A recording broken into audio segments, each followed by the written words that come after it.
అమ్మా ఎవరు నీకు లేరని, ఎవరికి నీవు కావని,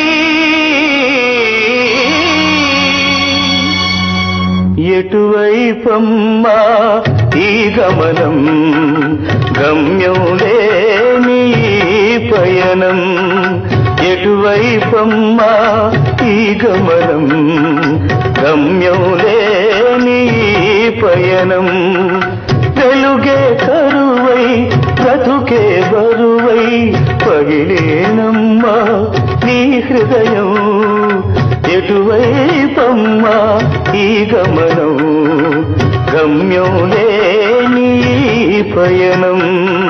వాణిని మా బిడ్డగా ఇంటికి తీసుకువెళ్తామని వచ్చాం. వేణు, నేనేదో కోపంలో ఉన్న మాటలు విని తను అనాథగా అడ్డుగా ఉండాలని చెప్పి వాణి వెళ్ళిపోయింది బాబు. వెళ్ళిపోయిందా?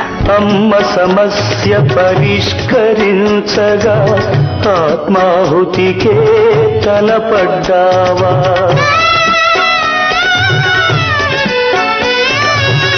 అమ్మ సమస్య పరిష్కరించగా ఆత్మాహుతికే తలపడ్డావా? నాటికి నేటికి మరి ఏ నాటికి సాటి లేని త్యాగం చేశావా? ఎటువైపమ్మా ఎటువైపమ్మా ఈ గమనం, గమ్యం లేని ఈ పయనం.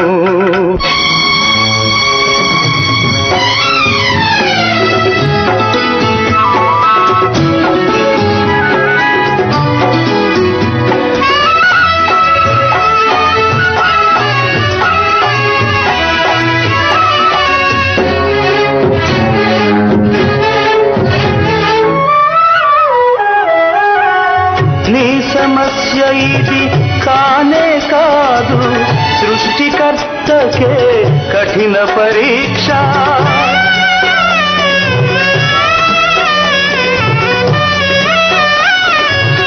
ఈ పరీక్షలో ఈ దుస్థితిలో ఆపై వాడిక ఏం చేస్తాడు? పరిష్కారమే చూపిస్తాడో